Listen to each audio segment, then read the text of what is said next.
Hey guys, before we start talking about the Colts vs. Steelers game today, I'd really appreciate it if you hit that like and subscribe button. My goal is to hit 1,000 subscribers by the middle of January, and I'm currently coming out with at least 3 videos a week. So if you're interested in more NFL content, hit that watermark in the bottom right corner of today's video. With that said, let's dive right into the video, and I hope you enjoy.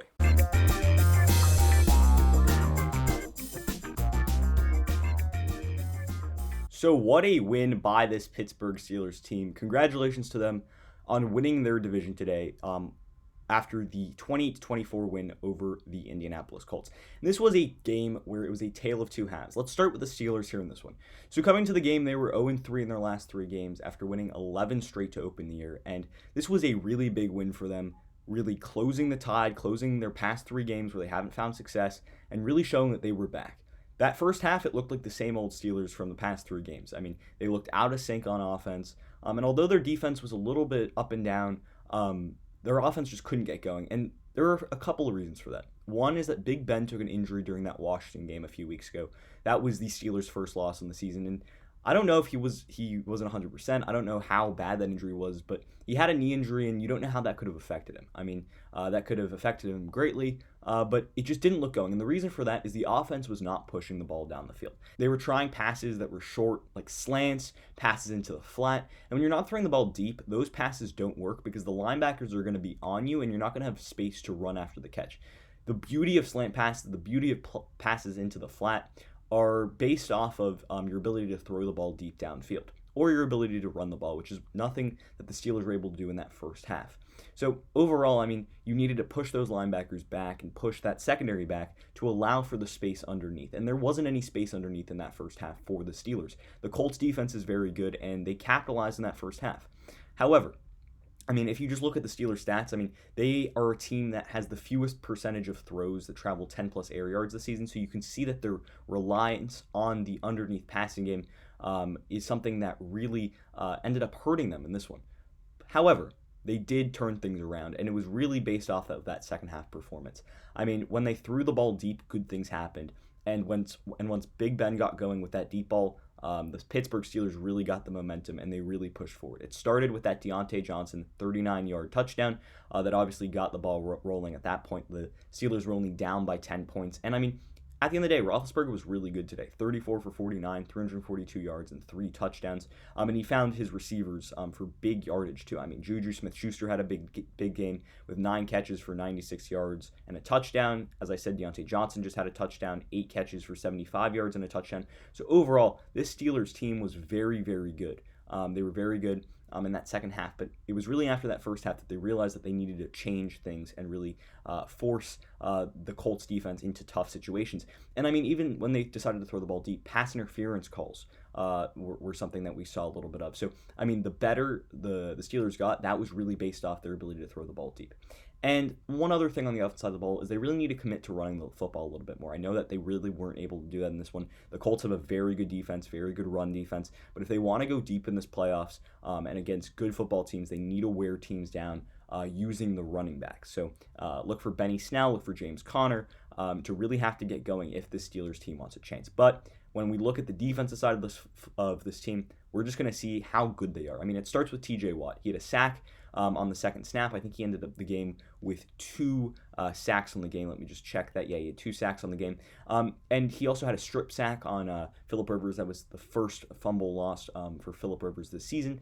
And he was all over the place. He was constantly getting pressure, and so was Cam Hayward, too, and Avery Williamson. Those guys both had sacks. So overall, this ability to get pressure on the quarterback for this Pittsburgh Steelers defense is something really crucial. And another standout performer is actually going to be Mike Hilton, the cornerback, number 28 for the Steelers. He had a fantastic game. I mean, he had a clutch interception in that fourth quarter. He had a fumble recovered in that second quarter. And he just did a good job all over the game, especially getting pressure from the cornerback position on the quarterback. I mean, he was fantastic. He was constantly just getting pressure, being an absolute force in the secondary. And that's the kind of play that the Steelers secondary and the Steelers defense need. Joe Hayden had a little bit of a rough game, and seeing a guy like Mike Hilton step up was really nice for the Steelers defense. So, I mean, if we look at the Steelers team, you got to bottle up the offensive success that we saw in the second half, move away from what we did in the first half, be able to throw the ball deep and continue the defense and the pressure that they were able to get from their front seven. I mean, their ability to get pressure off the edge with guys like TJ Watt and pressure down the middle with guys like Avery Williamson or even Cam Hayward. So overall, I mean, continue that pressure on the defensive side of the football and continue what they were able to do in the second half on offense. And for the Colts, this puts them in a kind of a tough position for the playoffs. With the loss, they moved to 10-5 on the season, and that kind of puts them in a shaky spot. The Dolphins are also 10-5, and the Ravens are 10-5, and I mean they're in that kind of no man's land in that playoff picture there.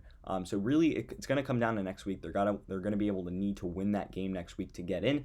And I mean the Colts were behind the pedal early. When it comes to the injuries they had. I mean, they were without both of their Pro Bowl caliber tackles and Anthony Costanzo and Braden Smith. That was definitely going to hurt their pass protection. I mean, you saw I think the Steelers had 5 sacks on the day. So that's not going to help, obviously, when you lose both of your high-quality tackles. But, I mean, Jonathan Taylor had a fantastic day today. He ended up finishing the game with 2 rushing touchdowns on 18 carries for 74 yards, and I thought he was really something special to watch. I mean, I loved what he was able to do and what he was able to accomplish on the ground game for this Colts team today. And if they're able to get into the playoffs, that's going to be needing something that we're going to need to see continue for them. And their ability to run the football effectively really allowed for this passing game to open up and for the success that guys like T.Y. Hilton and Zach Pascal had on the day. If we just look at Zach Pascal, he had 3 catches for 64 yards and a touchdown. Hilton had 3 catches for 60 yards and no touchdown. So, I mean, overall, this Colts offense was based off the running game and based off the passing game, married together through play action, and it was something very good to see. The balance on offense, and especially with their success running the ball with Jonathan Taylor, is what allowed them to be so successful in that first half. But in that second half, they just weren't there. We'll get to why in a second. In the first half, the defense was so cohesive with guys up front who can get to the quarterback when rushing only 4 guys. I mean, guys like DeForest Buckner, Justin Houston, guys who are able to get to the quarterback, bring pressure, and even great linebackers like Darius Leonard who are able to just stop everything underneath was really big for this Colts defense in the first half. As I said, the Pittsburgh Steelers really like to throw the ball underneath, and guys like Darius Leonard were really helpful in stopping that Steelers offense in the first half.